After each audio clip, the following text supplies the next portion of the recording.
where are all these dogs and cats taking their people in such a hurry? They all want to be part of the pet scoop. Hello, I'm Rod Clary. Thanks for joining us on Pet Scoop, where we investigate and report on various pet activities, including rescue organizations, proper care of pets, and other valuable information. Pets are a large part of our lives. 63% of households own pets. People in the United States own about 75 million dogs and about 85 million cats. 6 or 7 million more own birds, horses, or other pets. We spend $17 billion annually on food and treats for our cats and dogs. Some people are more involved with pets than others, and to prove it, here with us is one of those people who goes way beyond the normal boundaries of pet-related activities. Marcy Beatty-Gray has been involved with helping pets and helping pets help people for a number of years. Thanks for being here with us, Marcy. Thanks for having me, Rod. All right, I know that you take part in a lot of pet-related activities, and one of the things that you do is you take part in fundraising activities that are held by the different organizations around the area. And recently, SICSA had a fundraising event at Delco Park, the Stretch Your Mutts, and you participated in that. Can you tell us a little bit about that? Yes, participants that are interested in helping SICSA will pay a $25 registration fee, and all that money goes to help SICSA. And we all met at Delco Park and took a walk around the park, and afterwards we got to enjoy some of the vendors they had there, and they had contests and games, and it was a lot of fun for everybody. There were a lot of dogs and owners there, probably about 1,000 dogs there. So it was a lot of fun. And prior to that one, there was an event to benefit the Humane Society of Greater Dayton, the Furry Scurry, and that was at Miami Valley Hospital South.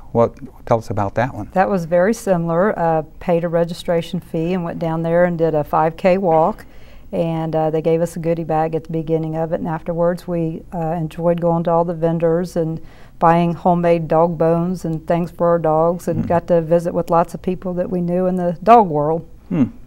Marcy seemed to have a fondness for beagles. Is that the case? That is the case. I am a beagle lover. I have 4 of my own. Okay. And I know one of the things that you do that takes a lot of your time is the Animal Assisted Therapy, or AAT. Can you tell us exactly what is Animal Assisted Therapy?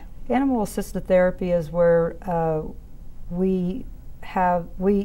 team is a person and a dog, cat, horse, whatever.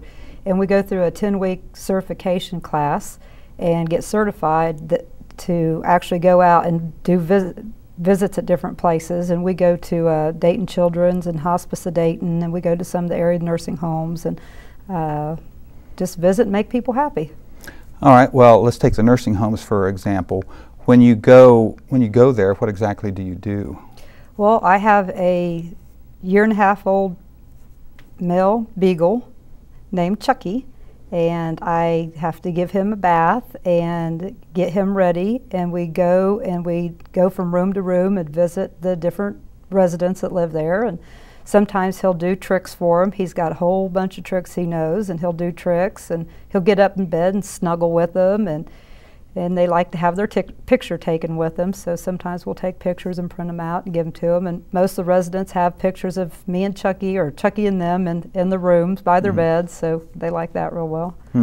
Isn't this one of the favorites of the people in the nursing homes, activity-wise? Yeah, the activities directors many times have told me that of all the activities that they do at the nursing homes, their very favorite are the pet visits they get from the dogs. Oh, and so Chucky is the other member of your team? Yes. And Chucky's new to this, I believe. Is that correct? He just went through his class at the end of last year and graduated in November, so we're very new to the visits. Well, Chucky's new, but you're pretty experienced yourself. Yes, you used to do this with someone else? Yes, I've actually been doing pet therapy for about 6 years now, and I started with a female beagle named Maggie. And Maggie is now around 14 or 15 years old, and we retired her because she was just getting too old to get out. Now, is you pushing her around in the stroller, is that because of her age, or just is that just because she's just a little on the spoiled side? Well, no, actually she went through ACL surgery. Oh. And she was really a trooper, and she enjoyed being petted so much we still put her in a pet stroller and pushed her around. Oh. And a lot of the patients really could relate to her because a lot of them had had knee surgeries too, so they enjoyed seeing her in the stroller. Oh. Well, how did you get started with your pet activities? About 7 years ago, I was visiting my grandmother in the hospital in Springfield, and there was and she was in there for about a month, and she was real sad and real depressed because she had brain cancer. And there was two teams that came in, one with a Great Dane and then a German Shepherd, and they were up visiting with my grandmother, and it was the only time I ever seen my grandmother smile while she was in the hospital for that month.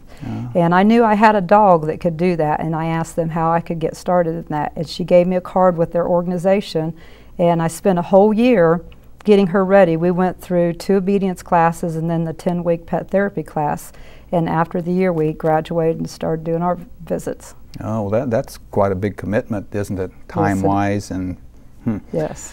And I know one of the places you mentioned it earlier, one of your favorites. I think you have a lot of favorites, but I one of those is Hospice of Dayton. Yes, I love to go to Hospice of Dayton. We go to Hospice of Dayton twice a month, and the people there, we go in a group. So the people that I go with in the group have become very, very good friends. We've been doing it 3 years now. We've all become real good friends, and the people that are there at hospice are really appreciative of being able to see these dogs, because for a lot of them it's going to be the last time they ever do see a dog. So they just really enjoy us bringing the dogs, putting them in bed with them petting them and getting some kisses from them, and they love the dog visits. Oh,